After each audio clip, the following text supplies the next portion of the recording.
एक और instability condition या कैटास्ट्रॉफिक इवेंट्स है जिसे थंडर स्ट्रॉम कहते हैं। थंडर स्ट्रॉम एक ऐसी एक्चुअली कैटास्ट्रॉफिक इवेंट जिसे फुल्ली अभी तक साइंस ने अंडरस्टैंड नहीं किया है। राइट, का फुल्ली मैकेनिज्म कैसे डेवलप होता है वो नहीं पता, लेकिन जितना भी हमें लेटेस्ट इन्फॉर्मेशन से पता है उतना हम समझते हैं। थंडर स्ट्रॉम होना यानी कि बहुत ही ज्यादा हैवी रेनफॉल होता है विथ लाइटनिंग एंड थंडर, तो ऐसी सिचुएशन को थंडर स्ट्रॉम्स कहते हैं। थंडर स्ट्रॉम ऑब्वियसली एक ऐसी लो प्रेशर सिस्टम से बनता है जो थर्मली इंड्यूस्ड होती है। ग्राउंड का बहुत ही ज्यादा हीटिंग होना, बहुत ही ज्यादा गर्म होना, और उसकी वजह से उसके ऊपर की इमीडिएट एयर जो है वो भी गर्म होती है, और उसकी वजह से वो एयर वर्टिकली या कन्वेक्शनली ऊपर जाती है। राइट, और क्यूमुलोनिम्बस क्लाउड क्रिएट होता है और बारिश होती है, जैसा हमने इक्वेटोरियल रीजन में देखा था। ऐसी ही कंडीशन जो है बहुत ही स्ट्रांग अगर क्यूमुलोनिम्बस क्लाउड बने और लाइटनिंग के साथ और थंडर के साथ अगर बारिश आएगी तो उस इवेंट को हम थंडरस्टॉर्म कहते हैं। थंडरस्टॉर्म के डेवलपमेंट के 3 स्टेज होते हैं। फर्स्ट स्टेज में ये होता है कि यहाँ नीचे ग्राउंड में हीटिंग स्टार्ट होती है, उसके ऊपर की एयर गर्म होना स्टार्ट करती है, एक्सपैंड करती है और ऊपर जाती है।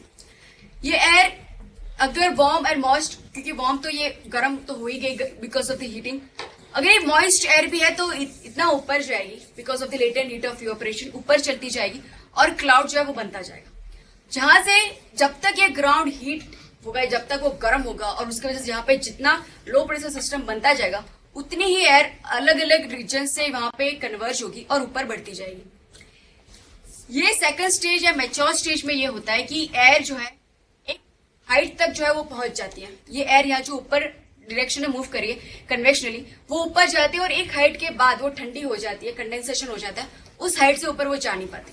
लेकिन और भी यहाँ पे जो गर्म थी लैंड, उसकी वजह से एयर ऊपर जाती रहती है।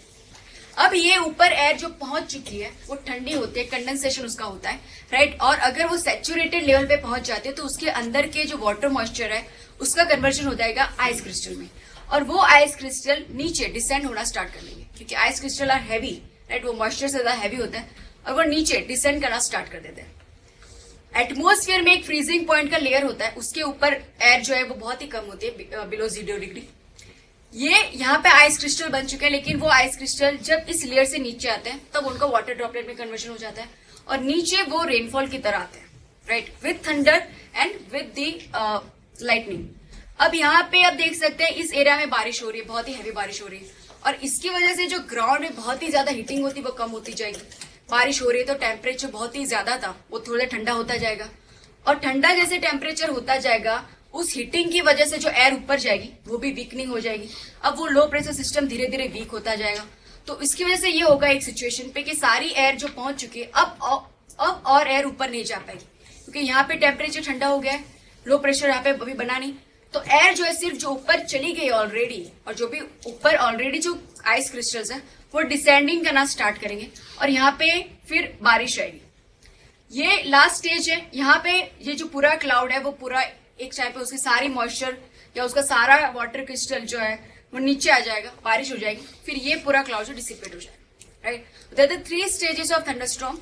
एयर का राइजिंग होना, एक स्टेज के बाद उसके अंदर का कंडेंसेशन, आइस क्रिस्टल, नीचे बारिश बनना, और फिर राइजिंग एयर का वो बंद हो जाता है और सिर्फ डिसेंडिंग रह जाता है और फिर क्लाउड जो डिसिपेट हो जाता है। This is stages of thunderstorm. This is for your notes.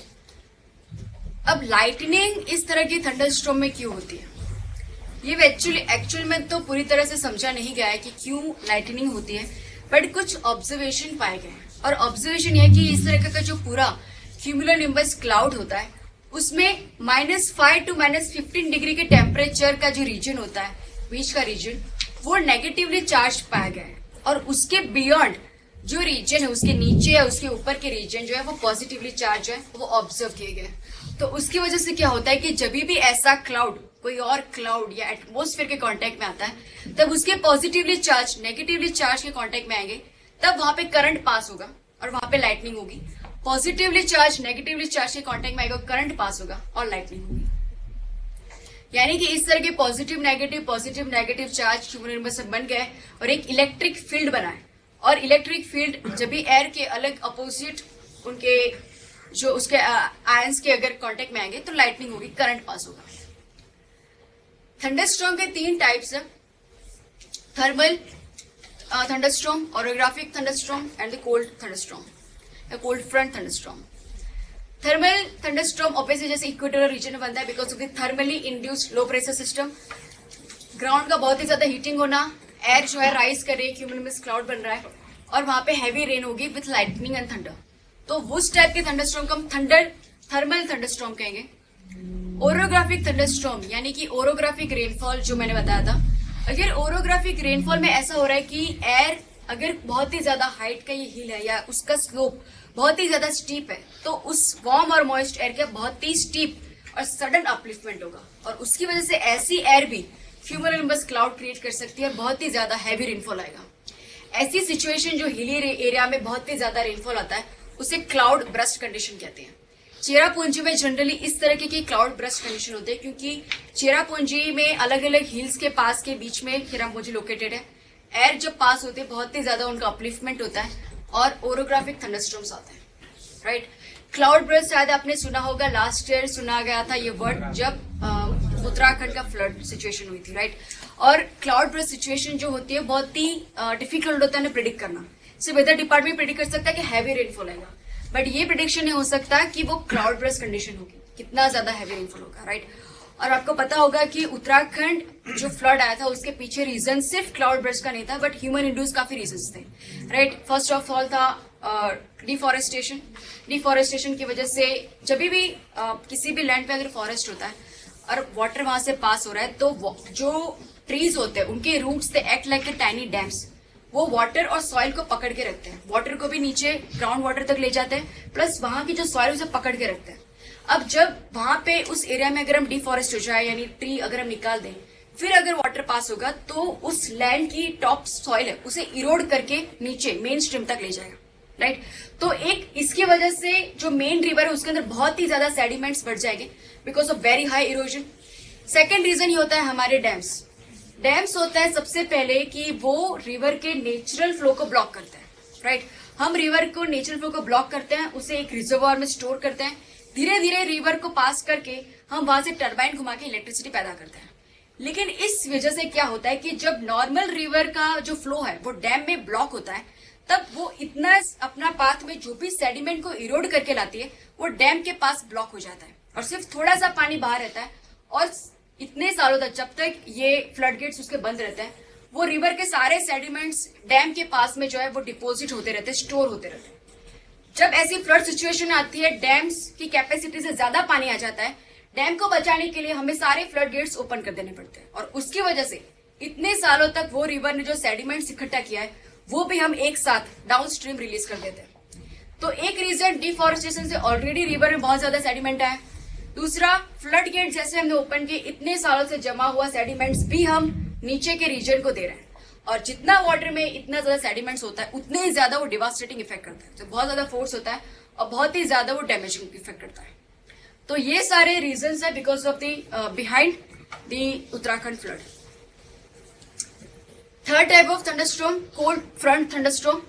Cold front में जैसे हम देखते हैं कि टेम्परेट साइक्लोन में जैसे बनता है एक कोल्ड एयर मास होता है, वार्म एयर मास होता है और वार्म एयर मास जो है उससे ज्यादा कोल्ड एयर मास ज्यादा एक्टिव होता है और कोल्ड फ्रंट बनता है। तब बहुत ही स्टीपली एयर का इस तरह से मूवमेंट होता है क्योंकि ग्रेडियंट बहुत ही स्टीप होता है और क्यूमुलोनिम्बस क्लाउड बनते हैं। तो वहां पे उस टाइम पे जो थंडरस्टॉर्म आता है उसे कोल्ड फ्रंट थंडरस्टॉर्म कहता है। ये थंडरस्टॉर्म बहुत ही लोकलाइज्ड इवेंट होती है, कई कई बहुत ही छोटे रीजन में अचानक से इस तरह की इवेंट बनती है। They are not the regular phenomena, they are very short lived. Prelim 2001 का question, it is related to very basic knowledge about this cyclones. Which one of the following weather condition is indicated by a sudden fall in barometric reading?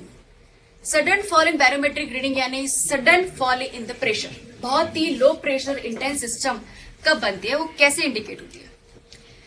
मतलब stormy condition में ऐसा होगा कि sudden लो pressure system, काम weather में या cold and dry weather में या हॉट एंड सनी वेदर में। स्टॉर्मी कंडीशन में, स्टॉर्मी कंडीशन का मीनिंग ही ये है, स्टॉर्मी कंडीशन यानी साइक्लोनिक कंडीशन। साइक्लोनिक कंडीशन यानी इंटेंस लो प्रेशर सिस्टम, तो बैरोमेट्रिक रीडिंग एकदम से फॉल हो जाएगा, एकदम से लो प्रेशर सिस्टम होगा, तब वहां पे साइक्लोनिक कंडीशन बनेगी या स्टॉर्मी कंडीशन बनेगी। तो आंसर विल बी ए।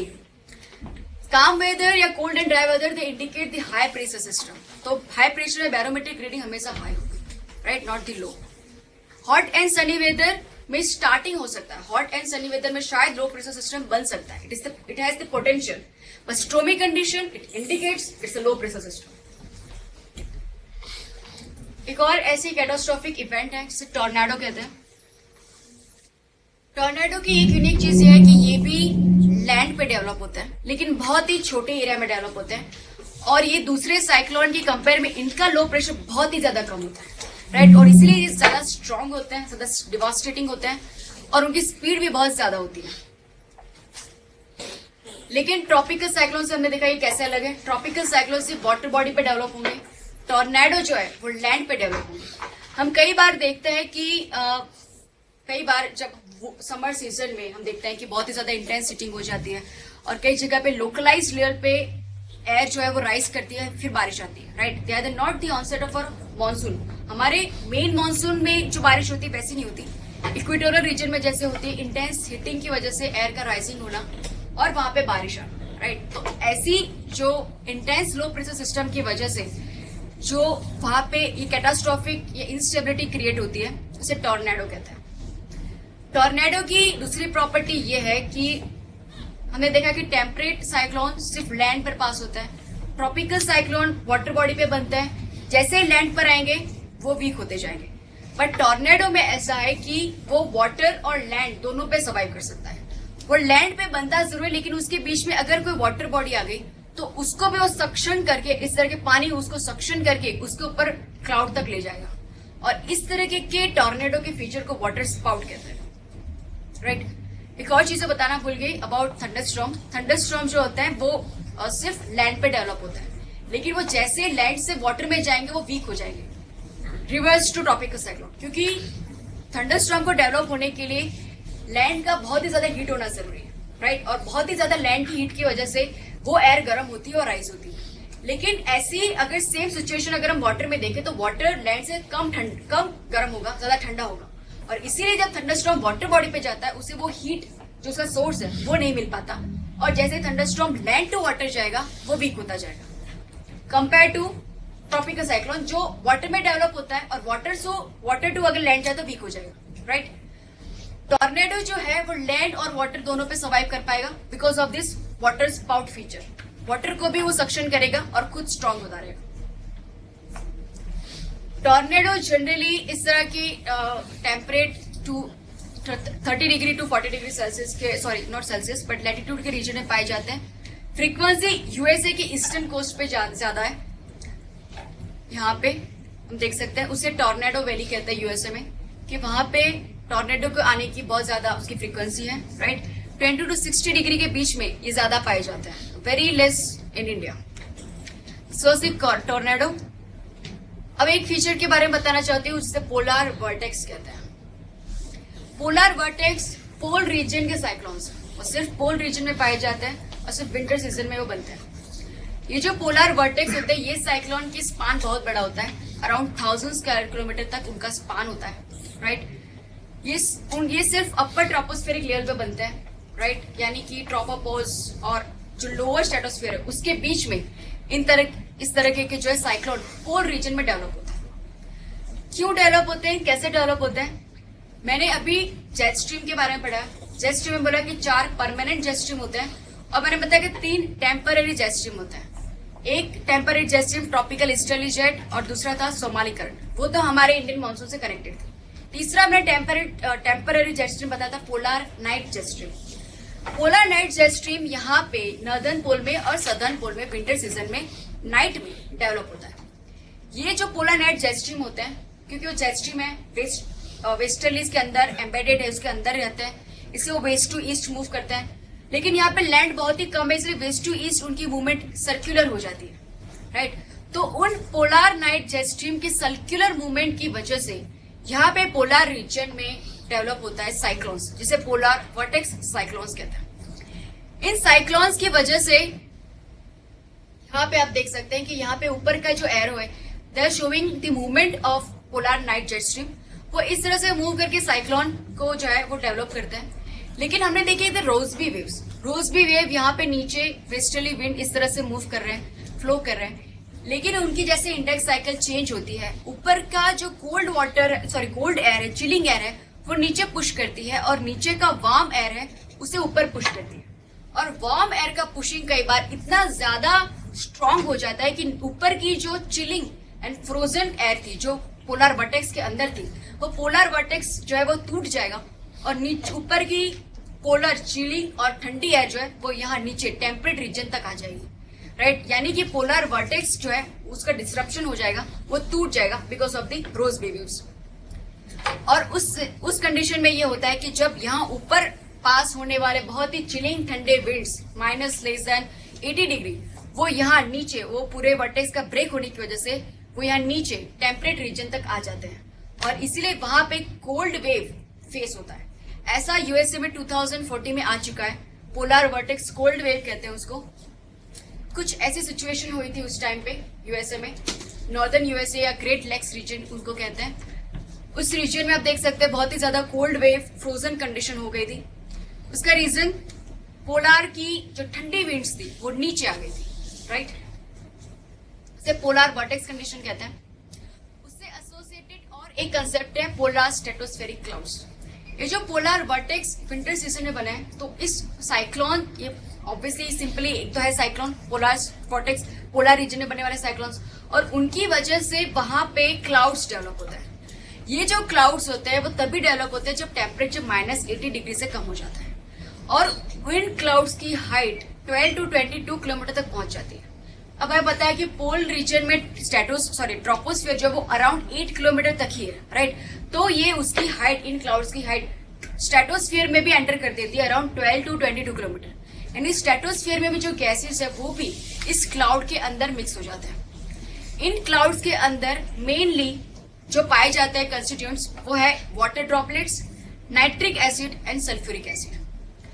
अब इस स्ट्रेटोस्फेरिक क्लाउड, क्योंकि ये स्ट्रेटोस्फेरिक लेवल पर बनते हैं पोलर रीजन में, इसीलिए उनको स्ट्रेटोस्फेरिक क्लाउड भी कहते हैं। इन क्लाउड के अंदर जो नाइट्रिक एसिड है वो क्या करता है कि जब भी विंटर सीजन में पोलर रीजन में इस तरह के पोलर वर्टेक्स बनेंगे, राइट, और ये स्ट्रेटोस्फेरिक क्लाउड डेवलप होंगे, उन क्लाउड के अंदर का नाइट्रिक एसिड एटमोस्फेयर में ऑलरेडी जो मौजूद है क्लोरोफ्लोरोकार्बन्स, यानी ऐसे गैसेस जो हमारे रेफ्रिजरेंट और कूलेंट में यूज किए जाते हैं, राइट, और फिर हमारे एटमोस्फेयर में रिलीज किए जाते हैं। ये जो क्लोरोफ्लोरोकार्बन्स होते हैं वो उनकी लाइफ टाइम बहुत ज्यादा होता है। वो स्ट्रेटोस्फीयर के लेवल पर हाइट पे पहुंच जाते हैं और अराउंड 100 ईयर्स तक वो वहां पे सर्वाइव कर सकते हैं। तो ये जो क्लोरोफ्लोरोकार्बन्स होते हैं वो इन पोलर वर्टेक्स के कांटेक्ट में आते हैं और उसके अंदर का नाइट्रिक एसिड इन क्लोरोफ्लोरोकार्बन के साथ रिएक्शन करता है और एक एक्टिव क्लोरीन बना देता है, यानी क्लोरीन का मॉलिक्यूल बना देता है। विंटर सीजन में ही ये डेवलप होता है, समर सीजन में पोलर वर्टेक्स डिसिपेट हो जाता है, ये क्लाउड जो है वो डिसिपेट हो जाता है। फिर समर सीजन में ये होता है कि ये जो क्लोरीन का मॉलिक्यूल ऑलरेडी बन चुका है वो सनलाइट की प्रेजेंस में जो ओजोन होता है उसके साथ रिएक्शन करता है। ओजोन का हमें पता होगा कि ओजोन यानी O3, राइट, ऑक्सीजन के 2 molecules plus 1 molecule, 3 molecules are made up of in the ozone. तो ये जो क्लोरीन है वो ऑक्सीजन के 2 मॉलिक्यूल्स O2 के साथ कंबाइनली बना के क्लोरीन ऑक्साइड बनाता है और ऑक्सीजन का एक मॉलिक्यूल अलग से सस्पेंड होता है। तो इस वजह से ओजोन का जो पूरा O3 मॉलिक्यूल था उसका ब्रेकअप हो जाता है और इसी की वजह से ओजोन लेयर में डिप्लीशन या उनमें डिक्रीज जो है वो स्टार्ट होता है, राइट। तो हम देख सकते हैं कि पोलर वर्टेक्स जब भी विंटर में बनेंगे उनके स्ट्रेटोस्फेरिक क्लाउड बनेंगे, उसके क्लाउड के अंदर के नाइट्रिक एसिड क्लोरोफ्लोरोकार्बन में से क्लोरीन बनाएगा और वो क्लोरीन हमारे ओजोन डिप्लेशन के लिए रिस्पॉन्सिबल है। जितना हमारा इंडस्ट्रियलाइजेशन हो रहा है, टेम्परेचर जितना बढ़ रहा है, क्लोरोफ्लोरोकार्बन का भी बहुत ही ज्यादा अमाउंट में हम हमारे एटमोस्फेयर में रिलीज कर रहे हैं और उसी की वजह से विंटर सीजन में ये पोलर वर्टेक्स और स्ट्रेटोस्फेरिक क्लाउड्स बहुत ही ज्यादा क्लोरीन के मॉलिक्यूल्स हमारे एटमोस्फेयर में जो है रिलीज करते हैं और इसी की वजह से बहुत ही ज्यादा ओजोन का डिप्लेशन हो चुका है। इसका अगर हम कंपेयर करें तो नॉर्दर्न जो हेमिस्फीयर है यानी कि जो आर्कटिक ओशन है, राइट, वहां पे पोलर वर्टेक्स बहुत ही वीक डेवलप होगा क्योंकि पोलर वर्टेक्स या स्ट्रेटोस्फेरिक क्लाउड को बनने के लिए -80 डिग्री से कम टेम्परेचर चाहिए और ये ओशन है आर्कटिक ओशन, और नीचे है एंटार्क्टिका लैंड। तो ओशन जो है वो उस लैंड की कंपेयर में इतना ज्यादा ठंडा नहीं हो पाता, वो वीक रहता है, प्लस एयर मिक्सिंग भी उस लेवल पे आर्कटिक ओशन की होती रहती है। लेकिन एंटार्क्टिका जो है वो आइसोलेटेड है, लैंड है, और उसका टेम्परेचर विंटर सीजन में बहुत ही ज्यादा कम हो जाता है। और इसी की वजह से पोलर वर्टेक्स जो है बहुत ही स्ट्रांग एंटार्क्टिका पे डेवलप होते हैं। और जितने पोलर वर्टेक्स स्ट्रांग होते हैं उतने ही स्ट्रेटोस्फेरिक क्लाउड्स बनेंगे, उतना ही नाइट्रिक एसिड होगा और उतना ही ज्यादा ओजोन का डिप्लीशन होगा। इसलिए हमारा जो ओजोन का डिप्लीशन जो नॉर्दर्न हेमिस्फीयर में बना है, जो अराउंड आर्कटिक से बना है, उसे ओजोन डेंट कहते हैं। बहुत ही छोटा सा वो डिप्लीशन है। लेकिन एंटार्क्टिका के पास because of the strong polar vortex बहुत ही ज्यादा ओजोन का डिप्लीशन हो, जिसे ओजोन होल कहते हैं, राइट। अब हमें पता है कि जैसे हमने देखा कि ओजोन का depletion it is because of a natural process. Polar human kind polar vertex के बनने के प्रोसेस को कंट्रोल नहीं कर सकते, ना ही हम कंट्रोल कर सकते हैं कि उसके अंदर के स्ट्रेटोस्फेरिक क्लाउड्स में नाइट्रिक एसिड जो है उसको कम नहीं कर सकते हैं, उसमें हम कुछ चेंजेस नहीं ला सकते। हमारे हाथ में यही है कि हम क्लोरोफ्लोरोकार्बन जो है वो हमारे एटमोस्फेयर में रिलीज करना कम करें, तभी हमारा ओजोन जो डिप्लीशन है वो कम हो सकता है। उसके लिए इंटरनेशनली एक प्रोटोकॉल बना था इन 1987, जिसे मॉन्ट्रियल प्रोटोकॉल कहते हैं। इनका रेटिफिकेशन के बाद it came into existence in the 1989। इस प्रोटोकॉल के सिग्नेटरीज कंट्री को क्लोरोफ्लोरोकार्बन्स और हाइड्रोफ्लोरोकार्बन्स की रिलीज पे रिस्ट्रिक्शन था, राइट। जो भी कूलेंट है यानी कि रेफ्रिजरेटर है, एसीज, उनके डेवलपमेंट के लिए जो भी ये क्लोरोफ्लोरोकार्बन्स यूज होता है उसकी जगह पे उनको सब्स्टिट्यूट गैसेस का यूज करना था, राइट। और इसी की वजह से अराउंड 197 कंट्रीज ने उनको रेटिफाई किया था। और ये जो रेटिफाइड किया था सारी कंट्रीज जो सिग्नेटरी कंट्रीज से, ये बहुत ही अच्छा कॉम्प्लायंस इस ट्रीटी का हुआ और आज तक ये सबसे सक्सेसफुल इंटरनेशनल इन्वायरमेंटल ट्रीटी है, मॉन्ट्रियल प्रोटोकॉल। क्योंकि इस प्रोटोकॉल को साइन करने के बाद 2040 में पता चला कि हमारा ओजोन लेयर जो है वो रिकवर करना स्टार्ट हो चुका है। पूरा उसको जो कंप्लीटली रिकवर करने के लिए अभी भी हमें 50 to 70 ईयर्स लगेंगे, लेकिन उसकी रिकवरी जो है वो स्टार्ट हो चुकी है। And this is all because of the great compliance of Montreal protocol. ये जो टॉपिक जो मैं स्टार्ट करना चाहती हूँ वो है El Nino and La Nina topic. लेकिन अल नीनो और ला नीना को समझने के लिए सबसे पहले हमें इस तरह की प्रेशर सिस्टम को समझना जरूरी है। जो लेफ्ट हैंड साइड पे प्रेशर सिस्टम है जो हमें अभी तक पढ़ चुके हैं, जैसे कि हमारी नॉर्थ टू साउथ जाने वाली या वर्टिकल प्रेशर सिस्टम्स, राइट। हमने उस प्रेशर सिस्टम में देखा था कि इक्वेटर रीजन में जो बनते हैं हेडली सेल बनते हैं, राइट। जो एयर की मूवमेंट ऊपर के सब ट्रॉपिकल हाई प्रेशर टू नीचे के इक्वेटर लो प्रेशर तक एयर जाती है, यानी इस तरह के वर्टिकल सेल या प्रेशर सेल उस तरह के हमारे पूरे प्लैनेट पे बनते हैं। हाइडली सेल वर्टिकल सेल है, फेरल सेल या पोलर सेल, इस तरह के वर्टिकल सेल जो होता है, राइट। उसके अलग से कुछ हॉरिजॉन्टल प्रेशर सिस्टम भी या प्रेशर सेल भी हमारे अर्थ पर बनते हैं। उसका रीजन है कि कुछ लैंड ऐसे होते हैं जहां पे अगर हाई प्रेशर सिस्टम बन गई और कुछ लैंड के अराउंड लो प्रेशर सिस्टम बन गई तो एयर हॉरिजॉन्टली एडवेक्शन मूवमेंट करेगी, high pressure to low pressure, right. और उस लो प्रेशर रीजन में आने के बाद एयर राइज करेगी, राइट। और एयर जब वहां पे राइज करेगी तब वहां पे क्लाउड डेवलप होगा, कंडेंसेशन होगा, हाई प्रेशर सिस्टम होगी, फिर वहां से डाइवर्जेंस होगा और वहां पे यहाँ जिस जो हाई प्रेशर रीजन जो है उस रीजन पे आके वो डिसेंड करेगी, राइट। और इसी तरह की हॉरिजॉन्टली प्रेशर सिस्टम भी अर्थ पर बनती रहती है, राइट। एक होती है ऐसी north to south vertical pressure system और एक होती है horizontal pressure system on earth, से वॉकर सेल कहता है। वॉकर एक जोग्राफर्स थे और उन्होंने इस तरह के हॉरिजॉन्टल प्रेशर सिस्टम की डिस्कवरी की थी। इन वॉकर सेल जो है इस तरह का साउथ पैसिफिक ओशन में भी बनती है।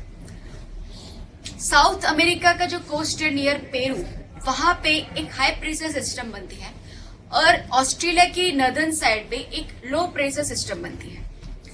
इस वॉकर सेल की खासियत यह है कि जनरली इस तरह की सिचुएशन रहती है कि साउथ अमेरिका के पास हाई प्रेशर और ऑस्ट्रेलिया के पास लो प्रेशर, लेकिन ये जो प्रेशर जो सिस्टम है उसमें ऑसिलेशन होता है, यानी कि 3-4 साल के बाद ये यहाँ पे ऑस्ट्रेलिया पे हाई प्रेशर हो जाएगा और साउथ अमेरिका में लो प्रेशर हो जाएगा, यानी कि उनके प्रेशर में ऑसिलेशन या इंटरचेंजिंग होती है, राइट। ये इस साउथ पैसिफिक ओशन में आने वाले वॉकर सेल की खासियत है। और इसीलिए उसे साउथ ऑसिलेशन कहते हैं, और ये अल नीनो से रिलेटेड है, इसलिए उसे अल नीनो सदर्न ऑसिलेशन या एंसो कहते हैं, राइट। ये क्वेश्चन हमेशा याद रखिए। साउथ अमेरिका के पेरू के पास नॉर्मल कंडीशन में हाई प्रेशर सिस्टम होगी, नॉर्दर्न ऑस्ट्रेलिया में नॉर्मल कंडीशन में लो प्रेशर सिस्टम होगी। यानी कि नॉर्मल ईयर में ऐसा होगा, यहाँ साउथ अमेरिका और ऑस्ट्रेलिया के बीच में जो हमने करंट्स में देखा था, इक्वेटोरियल करंट्स पास होता है, नॉर्दर्न इक्वेटोरियल करंट्स यहाँ इस तरह ईस्ट टू वेस्ट पास होंगे। ये जो करंट्स होते हैं वो वहां से ईस्ट टू वेस्ट जाते वक्त जब वेस्ट साइड पे पहुंचते हैं, यहाँ पे वाटर का पाइलिंग अप करता है, यानी सारा वाटर ले जाके इस जगह पे पाइल अप करता है, डिपोजिट करता है। अब यहाँ पे इसकी वजह से जो पानी का ये रीजन है नॉर्दर्न ऑस्ट्रेलिया के पास में, वो बहुत ज्यादा गर्म हो जाता है। वहां पे लो प्रेशर सिस्टम बनती है जिसे वेस्टर्न पैसिफिक पुल कहते हैं। यानी नॉर्थ ऑस्ट्रेलिया के पास में ये पूरा रीजन है वाटर बॉडी में, इसे लो प्रेशर सिस्टम है, वेस्टर्न पैसिफिक पुल नाम का। यहाँ पे इस वेस्टर्न पैसिफिक पुल है, इसकी वजह से उसके ऊपर की जो एयर है, मैंने पहले बताया था इवोपरेशन में अगर वाटर बॉडी पे लो प्रेशर होता है तो इवोपरेशन को एक्सेलरेट होता है और एयर जो है ऊपर राइज करेगी, मॉइस्ट और वार्म एयर ऊपर राइज करेगी। उसके सामने की कंडीशन यानी पेरू के पास क्या होता है, ये जो ऑस्ट्रेलिया के पास जो लो प्रेशर सिस्टम बना है, एयर यहाँ से राइज करेगी, ऊपर जाने के बाद कुछ हाइट के बाद कंडेंसेशन होगा, वहां पे हाई प्रेशर सिस्टम बनेगी और एयर वहां से डाइवर्ज करेगी। कुछ एयर इस तरह से पेरू के पास आएगी, पेरू के कोस्ट पर आके वो यहाँ पे जो है डिसेंड करेगी और इसीलिए पेरू कोस्ट के पास हाई प्रेशर सिस्टम डेवलप होती है। ये नॉर्मल कंडीशन है। ये कंडीशन होती है अपर एयर में होती है, राइट। ये वॉकर सेल एयर में बनता है अबव द ग्राउंड। इस नॉर्मल कंडीशन से ये होता है कि ऑस्ट्रेलिया के पास लो प्रेशर कंडीशन है और यहाँ पे इसलिए बारिश होगी, इंस्टेबिलिटी होगी और इसीलिए नॉर्दर्न ऑस्ट्रेलिया और ये सारे आइलैंड्स है वहां पे बारिश आएगी, राइट। लेकिन ये जो कंडीशन है हाई प्रेशर कंडीशन है, डिसेंडिंग एयर है, स्टेबिलिटी कंडीशन है, इसीलिए यहाँ पे जो अतकामा डेजर्ट है, राइट, वहां पे ड्रॉट कंडीशन होगी, वहां पे बारिश बहुत ही कम होगी, राइट। ये वॉकर सेल हमारे एयर का था। पानी के नीचे भी एक और सेल घूमता है। नॉर्मल ईयर्स में ये होता है कि जब न्यू गिनिया या ऑस्ट्रेलिया के ऊपर लो प्रेशर सिस्टम होती है, पेरुवियन कोस्ट के पास हाई प्रेशर सिस्टम होती है और हमने देखा कि इक्वेटोरियल करंट यहाँ साउथ अमेरिका टू ऑस्ट्रेलिया इस तरह से मूव करता है, ईस्ट टू वेस्ट, और यहाँ पे वाटर पाइल अप करता है ऑस्ट्रेलियन कोस्ट पे। तो ऑस्ट्रेलियन कोस्ट पे जो पाइलिंग अप ऑफ वाटर है वो बहुत ही ज्यादा गर्म हो जाता है, राइट। और मैंने सैलिनिटी के टाइम में बताया था कि जो पानी गर्म होता है उसमें इवोपरेशन ज्यादा एक्टिव होता है, एक्सेलरेट होता है, और इस तरह से जब इवोपरेशन ज्यादा होता है वो पानी ज्यादा सलाइन हो जाता है और ज्यादा हैवी हो जाता है और वो हैवी वाटर नीचे डाउन वेलिंग के जरिए नीचे चला जाता है सब सरफेस लेवल पे। यहाँ पे वाटर इस तरह जा रहा है, इसलिए यहाँ पे पानी का कम हो रहा है, यहाँ से सारा पानी इस तरह जा रहा है, तो यहाँ के पानी को बैलेंस करने के लिए वो पानी यहाँ से मूव करके अप वेलिंग से ऊपर आता है, राइट। अप वेलिंग में ज्यादातर पानी जब आता है ऊपर तो वो ठंडा होता है, न्यूट्रिएंट रिच होता है। तो जो साउथ अमेरिका पेरुवियन कोस्ट है वहां पे अप वेलिंग होती है, ऑस्ट्रेलियन कोस्ट पे डाउन वेलिंग होती है। मैंने पहले बताया कि जहां पे भी अप वेलिंग होती है वहां पे फिशिंग ग्राउंड अच्छा बनता है कि नीचे से न्यूट्रिएंट रिच वाटर ऊपर आता है, ठंडा पानी ऊपर आता है और इससे जो प्लैंकटॉन्स बनते हैं या फिशिंग होती है बहुत अच्छे से डेवलप होती है। तो पेरुवियन कोस्ट पे इसीलिए जो है बहुत ही अच्छी फिशिंग ग्राउंड है, राइट। अब अल नीनो ईयर में क्या होता है, नॉर्मल ईयर पे पेरुवियन कोस्ट के पास हाई प्रेशर, ऑस्ट्रेलिया के पास low pressure, right. Equatorial current यहाँ इस तरह ईस्ट टू वेस्ट मूव करता है और इसी की वजह से यहाँ पे पाइलअप होता है और पूरा वॉकर सेल डेवलप होता है। अल नीनो ईयर में ये होता है कि यानी कि नॉर्मल सिचुएशन या 4 से 5 साल या 3 से 4 साल तक चलती है और एक ईयर में कुछ अननोन रीजन की वजह से ये होता है कि ये जो इक्वेटोरियल करंट है ईस्ट टू वेस्ट जा रहा है वो वीक हो जाएगा और एक काउंटर इक्वेटोरियल करंट जो वेस्ट टू ईस्ट जाता है वो एक्टिव हो जाएगा, रीजन अननोन। इस करंट के इस तरफ जाने की वजह से अब ये होता है कि यहाँ पे पाइलिंग अप स्टार्ट होगा नियर पेरुवियन कोस्ट, यहाँ पे piling up of hot water या वार्म वाटर होगा, इसलिए यहाँ पे अब पेरुवियन कोस्ट के पास लो प्रेशर कंडीशन बनना स्टार्ट होगा और यहाँ से यहाँ पे लो प्रेशर कंडीशन बनती है, एयर राइज करेगी और पूरा जो वॉकर सेल था उसका पूरा डायरेक्शन चेंज हो जाएगा। यहाँ पे एयर राइज करेगी और ऑस्ट्रेलिया के पास यहाँ पे हाई प्रेशर सिस्टम बनेगा और यहाँ पे डिसेंडिंग, राइट। तो अल नीनो में आप देख सकते हैं reversal of the Walker cell, Peru के पास लो प्रेशर सिस्टम, यहाँ पे बहुत ही ज्यादा जो है क्लाउड डेवलपमेंट होता है और अथकामा डेजर्ट में बारिश आएगी। और ये विंड जब ऑस्ट्रेलिया के पास पहुंचते हैं, डिसेंड करते हैं और ऑस्ट्रेलिया के पास हाई प्रेशर सिस्टम बनती है, तब ऑस्ट्रेलिया में ड्रॉट कंडीशन हो जाएगी, वहां पे बारिश नहीं आएगी, राइट। तो ये अल नीनो इवेंट ऐसे होती है। नॉर्मल जो हमारा प्रेशर वॉकर सेल जो है उससे रिवर्स कंडीशन हो जाती है। इसकी वजह से पानी के नीचे भी सेल जो है वो भी रिवर्स हो जाएगा। यहाँ पे नॉर्मल कंडीशन में हो रहा था कि पेरुवियन कोस्ट में अपवेलिंग हो रही थी और ऑस्ट्रेलियन कोस्ट में डाउनवेलिंग हो रही थी, राइट, क्योंकि इक्वेटोरियल करंट यहाँ से आके पाइलिंग अप करते थे, ज्यादा सलन वाटर डाउनवेलिंग होता था, नीचे जाता था और इस तरह की पूरी साइकिल जो है बनती थी। अल नीनो ईयर में ये होता है कि यहाँ पे अब साउथ अमेरिका में अब पाइलिंग अप ऑफ वाटर हो रहा है, यहाँ पे पाइलिंग अप, यहाँ पे लो प्रेशर सिस्टम, इसलिए ये पानी अब साउथ अमेरिकन कोस्ट पे डाउनवेलिंग हो रहा है और ऑस्ट्रेलियन कोस्ट पे अपवेलिंग हो रहा है, राइट। और इसकी वजह से क्या होता है कि पेरुवियन कोस्ट पे ये अपवेलिंग की वजह से जो बहुत ही अच्छा फिशिंग ग्राउंड था, फिशिंग बिजनेस था, वो पूरा कोलैप्स हो जाएगा। फिर डाउनवेलिंग की वजह से वो न्यूट्रिएंट रिच वाटर नहीं आएंगे और वो फिशिंग ग्राउंड जो फिशिंग जो हो रही थी वो बंद हो जाएगी। तो अल नीनो ईयर में ये इफेक्ट होता है। एक तो अथकामा डेजर्ट में जो डेजर्ट है वहां पे बारिश आएगी और जिसे बारिश चाहिए ऑस्ट्रेलियन नॉर्दर्न ऑस्ट्रेलिया, वहां पे ड्रॉट कंडीशन आ जाएगी। प्लस पेरुवियन इकोनॉमी जो फिशिंग पे डिपेंडेड है वो पूरी कोलैप्स हो जाएगी because of this El Nino year. El Nino के क्या क्या इम्प्लीकेशंस, राइट, और बहुत ही ज्यादा वाइड रेंजिंग इम्प्लीकेशंस हो सकते हैं। फर्स्ट ऑफ ऑल यहाँ पे ये जो पूरा वॉकर सेल जो चेंज हो गया, यहाँ पे लो प्रेशर और यहाँ पे हाई प्रेशर आ गया, इसलिए सिर्फ नॉर्दर्न ऑस्ट्रेलिया में नहीं लेकिन यहाँ पे ऊपर के जो इंडोनेशियन वो सारे जो कंट्रीज हैं वहां पे भी ड्रॉट कंडीशन आ जाएगी। और इसकी वजह से जो इंडोनेशिया वो तो इक्वेटोरियल रीजन है, वहां पे इक्वेटोरियल रेन फॉरेस्ट है और इस ड्राई कंडीशन में वहां पे फॉरेस्ट फायर के भी इंसिडेंट्स होते हैं। ये जो पूरा अल नीनो है वो इंडियन मानसून को भी अफेक्ट करता है। कैसे? ये पूरा एक सेल जो है यहाँ ऑस्ट्रेलिया और यहाँ पे आप समझिए राइट हैंड साइड पर साउथ अमेरिका है और इसका पूरा जो है वॉकर सेल बनता है। जनरली वेस्टर्न पैसिफिक पुल ऑस्ट्रेलिया के पास लो प्रेशर सिस्टम होती है, राइट।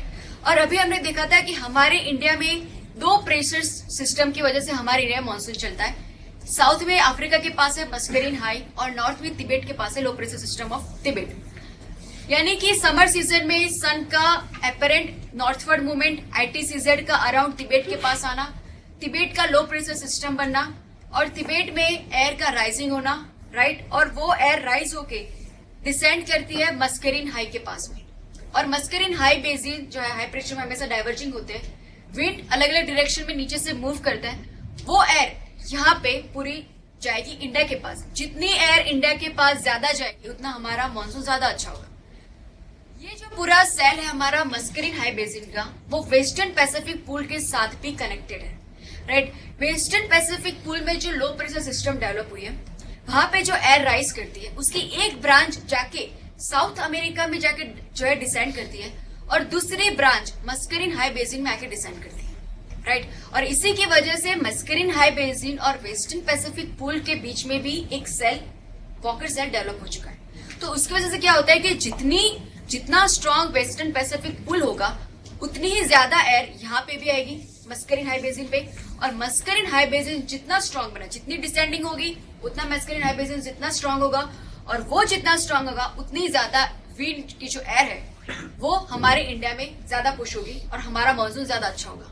अब अल नीनो के टाइम पे ये होता है कि ऑस्ट्रेलिया के पास में या लो प्रेशर सिस्टम की जगह हाई प्रेशर सिस्टम बन जाती है और उसी की वजह से ये जो हाई प्रेशर सिस्टम है वो जो यहाँ से राइज होके हमारे मस्करीन हाई बेसिन को स्ट्रॉन्ग कर रही थी वो चीज निकल जाती है, वो ये डिसअपियर, ये पूरा वॉकर सेल डिसअपियर हो जाता है और इसी की वजह से हमारा मस्करीन हाई बेसिन वीक रहता है। और जब भी मस्करीन हाई बेसिन वीक रहेगा इतने ज्यादा विंड्स इंडिया के पास आ नहीं पाएंगे और हमारा मानसून जो है वो वीक रहेगा। Last year was the El Nino year. El Nino last year हुआ था और इसकी वजह से ऐसा प्रिडिक्ट किया गया कि हमारा मानसून जो है वीक होगा। लेकिन पूरा मानसून सीजन जो है पास होने के बाद around end of the monsoon season में फिर से अच्छी बारिश हो गई। शायद ये जो पूरा अल नीनो का जो पूरा वॉकर सेल होगा वो शायद वीक हो गया होगा और इसी वजह से ज्यादा विंड्स इंडिया के साइड पे पुश हो गए होंगे और हमारा मानसून जो था वो रिकवर हो गया। एक्चुअली जिस तरह से ये अल नीनो के साइकिल यहाँ पे मस्करीन हाई से जुड़े हुए हैं, एसोसिएटेड है, ऐसे प्रिडिक्ट किया जा सकता है या ऑब्जर्व करता है साइंटिस्ट कि ऐसे बहुत सारे सेल इस तरीके के मस्करीन वेस्टर्न पैसिफिक फूल से या ऑस्ट्रेलिया में जो साउथ अमेरिका में जो हाई प्रेशर बन रहा है उससे ज्यादा कनेक्टेड होने चाहिए, यानी कि एक फूल सेल यहाँ पर एक सेल यहाँ पे है, इस तरह के बहुत सारे सेल एक दूसरे से कनेक्टेड होने चाहिए।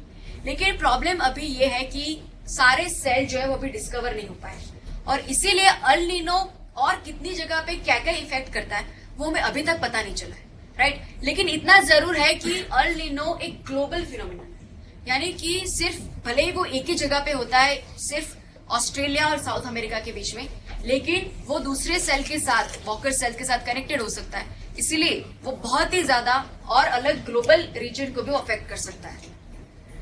और जितना हमारा ग्लोबल जो टेम्परेचर बढ़ रहा है, राइट, सी सरफेस टेम्परेचर बढ़ रहा है, और जितना ही टेम्परेचर बढ़ेगा इतना ही ज्यादा अल नीनो की फ्रीक्वेंसी भी बढ़ती जाएगी, राइट। इतनी ज्यादा लो प्रेशर जो कंडीशंस जो है बनती जाएगी, फ्रीक्वेंसी भी उसकी बढ़ती जाएगी, जो चेंजिंग ऑसिलेशन हो रहा है वो अल नीनो का बढ़ता जाएगा। तो अल नीनो इसी तरह से हमारे इंडियन मॉनसून और कई ग्लोबल एटमॉस्फेयर या वेदर फिनोमिना को अफेक्ट करता है। ला नीना और कुछ नहीं, लेकिन जो नॉर्मल कंडीशन थी वही अगर स्ट्रांग हो जाए तो उसे ला नीना कहते हैं, यानी अल नीनो से रिवर्स या नॉर्मल कंडीशन का स्ट्रांग होना।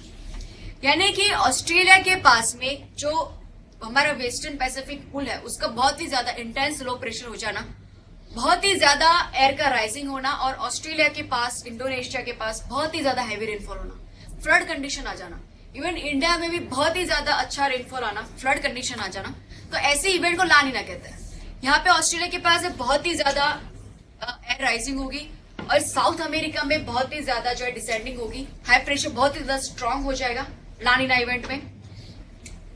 इसीलिए ऑब्वियसली अताकामा में तो डेजर्टिक सिचुएशन में रेनफॉल जरा भी नहीं होगी, इस ईस्टर्न पार्ट में बहुत ही ज्यादा रेनफॉल होगी, राइट। और यहाँ पे अगर हम नीचे की साइड में पानी में देखें तो पानी में भी पेरुवियन कोस्ट बहुत ही ज्यादा अपफिलिंग होगी, राइट, और इतनी ज्यादा अपफिलिंग होगी कि पेरुवियन कोस्ट की फिशिंग में भी इतनी ज्यादा प्रोडक्शन होगा कि प्राइसेस क्रैश हो जाएंगे, राइट। तो इस इवेंट को ला नीना कहते हैं जो नॉर्मल सिचुएशन को बहुत ही इंटेंसिफाई करता है, right. Reverse of El Nino. आज हमने अभी देखे थंडरस्टॉर्म, टॉर्नेडो, अल नीनो, ला नीना और उनके इम्प्लीकेशंस।